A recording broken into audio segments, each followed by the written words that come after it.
সৈয়দ রশিদ আহমদ সাহেবকে। আমাদের মাঝে উপস্থিত আছেন ইউনিয়ন জমিয়তের সম্মানিত সহ সভাপতি মাওলানা সৈয়দ নাঈম আহমদ। সম্মানিত উপস্থিতি, আমি পরিচয় করিয়ে দিচ্ছি ছাত্র জমিয়ত বাংলাদেশ সৈয়দপুর শাহরপাড়া ইউনিয়ন শাখার সাংগঠনিক সম্পাদক হাফিজ রিজান আহমদকে। আমি পরিচয় করিয়ে দিচ্ছি ছাত্র জমিয়ত সৈয়দপুর শাহরপাড়া ইউনিয়ন শাখার সংগ্রামী সাধারণ সম্পাদক হাফিজ সাকিব আহমদকে।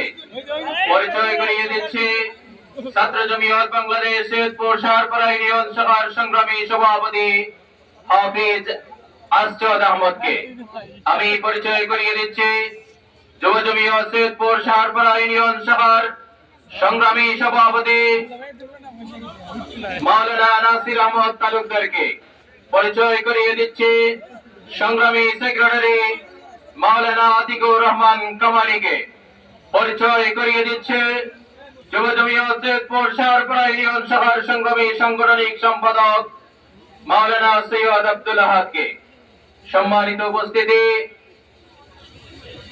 আসন্ন জাতীয় সংসদ নির্বাচনে সুনামগঞ্জ ৩ আসনে বিএনপি মনোনীত জমিয়তের সমর্থিত প্রার্থী জিয়া পরিবারের আস্থাভাজন ব্যক্তিত্ব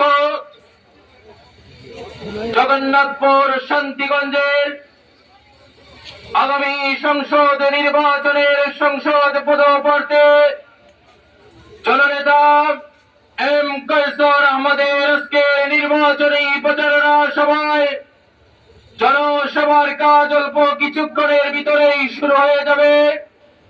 ইতিমধ্যে আমাদের মাঝে এসে উপস্থিত হয়েছেন আমাদের স্থানীয় নেতৃবৃন্দ, উপজেলা এবং জেলা বিএনপি ও জমিয়ত নেতৃবৃন্দ।